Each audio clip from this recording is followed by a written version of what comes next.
La fosforilación oxidativa se conforma de dos componentes estrechamente relacionados, la cadena de transporte de electrones y la quimiosmosis. En la cadena de transporte de electrones, los electrones se transportan de una molécula a otra y la energía liberada cuando se transfieren los electrones se utiliza para formar un gradiente electroquímico. En la quimiosmosis, la energía almacenada en el gradiente se utiliza para sintetizar ATP. El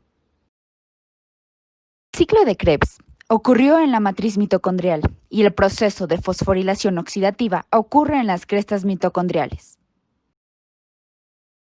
Y ahora, a continuación, vamos a observar con más cercanía a esta zona.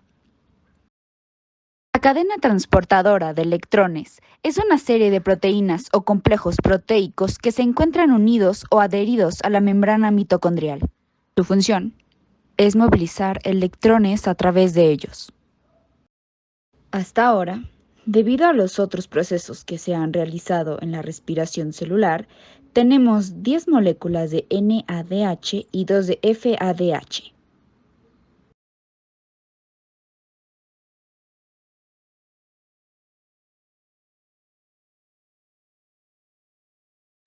Hola, yo soy Aranza Salomón y les voy a platicar sobre el complejo 1 llamado NADH deshidrogenasa, en el cual podemos encontrar centros de hierro y azufre. Bueno, este va a transportar 4 electrones del exterior de la membrana interior y es capaz de reducir la ubiquinona o coenzima Q en ubiquinol, también llamado coenzima QH2, con ayuda del flavin mononucleótido, que también se puede llamar FMN. Se hidroliza el FMN a FMNH2 y este complejo va a adquirir 2 electrones del NADH que pasa también al ubiquinol o también llamado coenzima QH2. La ubiquinona puede transportar electrones del complejo 1 a complejo 3 o también puede transportar los electrones del complejo 2 al complejo 3 que vamos a ver más adelante.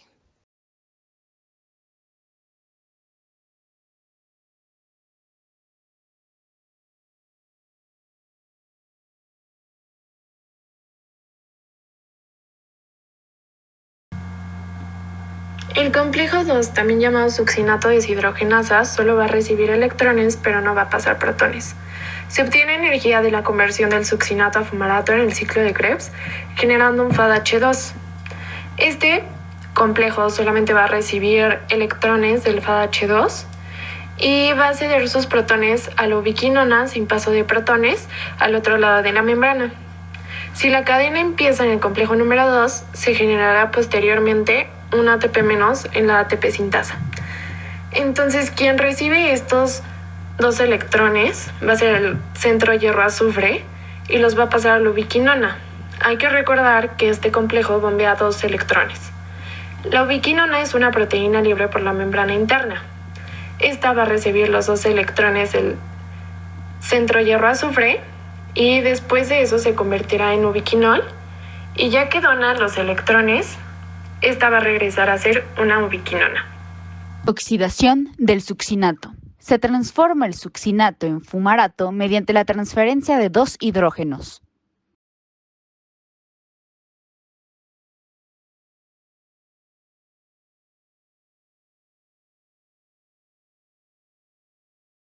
Como ya vimos anteriormente, los complejos 1 y 2 mandarán electrones mediante la coenzima QH2 o también llamado ubiquinol al complejo 3.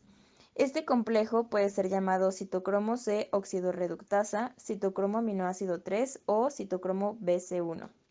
Bueno, este va a estar encargado de transportar 4 protones y liberar los hidrógenos de la coenzima QH2 o ubiquinol, creándose un gradiente de protones entre los dos lados de la membrana. La diferencia de potencial entre los complejos 1 y 3 va a ser suficiente para poder formar ATP. Y además, el complejo 3 va a poder transferir 2 electrones a una molécula de citocromo C. Es importante decir que el citocromo C es una pequeña hemoproteína que transfiere los electrones del complejo 3 al complejo 4. Hola, yo soy Juan Bernardo y el día de hoy les voy a hablar del complejo 4 o citocromo C oxidasa. El complejo 4 es el último complejo en la cadena de transporte de electrones. Al entrar en contacto el citocromo C con el complejo 4, tiene actividad citocromo oxidasa. Este es el elemento de la cadena de transporte que requiere oxígeno molecular, puesto que forma agua a partir de un medio de átomos de oxígeno, 2 de hidrógeno y 2 electrones. El complejo 4 transloca durante la oxidación del citocromo 2H al otro lado de la membrana, contribuyendo al gradiente de protones. El complejo 4 contiene al citocromo A3 y citocromo A. Bombea 2 protones por cada 2 electrones de NADH o FADH. Recibe los electrones citocromo C y los lleva al oxígeno para reducirlos a H2O. El complejo 5 ATP sintasa. La ATP sintasa es una proteína altamente conservada y un elemento presente en todas las membranas transductoras de energía. Es una enzima encargada de sintetizar adenosín trifosfato, ATP, a partir de ADP y un grupo fosfato. Está constituida por dos subunidades, la F1, que se compone por 3 proteínas alfa y 3 beta, además de una delta, y la F0, con subunidades C, que pueden variar de entre 10 a 14. Estas se conectan a través de un tallo por gamma y epsilon y una columna externa formada por una proteína A y 2 proteínas B. El cambio conformacional de las subunidades alfa y beta se inicia por un empujón que ejerce la subunidad gamma al ir girando. El paso de protones a favor del gradiente desde el espacio intermembranario mitocondrial hacia la matriz solo puede hacerse a través de la proteína ATP sintasa. Al pasar los protones a través de la subunidad A, se hace girar el conjunto de subunidades C, que a su vez hace girar también a epsilon y gamma, que permiten la catálisis rotatoria, que al terminar la vuelta que da, se libera. Esto es gracias a 3 estados. En el primer estado conformacional de la proteína, beta tiene alta afinidad por el ADP y el fosfato inorgánico, el cual le permite su unión. En el segundo estado, la afinidad aumenta, lo que produce una fosforilación del ADP con el fosfato. Y por último, en el tercer estado, la afinidad baja, lo que permite su liberación a la matriz.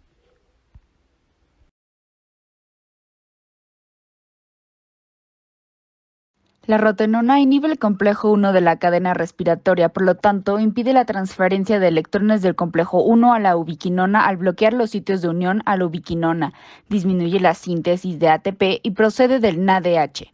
El monóxido de carbono y el cianuro inhiben la cadena transportadora de electrones, uniéndose más fuertemente que el oxígeno a los centros de hierro y cobre en el citocromo C oxidasa, evitando la reducción del oxígeno.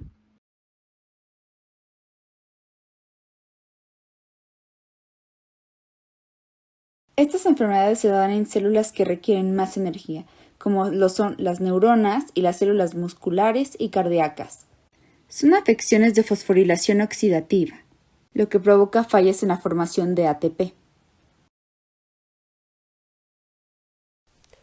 Por deficiencia en el complejo 2, vamos a hablar sobre el síndrome de Leigh, el cual se va a manifestar después del primer año de vida. Se produce una regresión con hipotonía, ya aparecen alteraciones del sistema nervioso central. Con la deficiencia del complejo 1 da debilidad muscular, enfermedad cardíaca, acidosis láctea congénita, demencia, ataxia y convulsiones. En la coenzima Q10 por una deficiencia que produce alteraciones en el sistema nervioso como epilepsia, y en el complejo 4 la miopatía infantil acompañada por hipotonía, acidosis láctica y paro respiratorio. Los tratamientos que se utilizan en las enfermedades mitocondriales por objetivo básicamente son aliviar los síntomas y retardar la progresión de la enfermedad. Los tratamientos son terapia nutricional, reducir el estrés oxidativo, reducir la acumulación de metabolitos tóxicos y ya.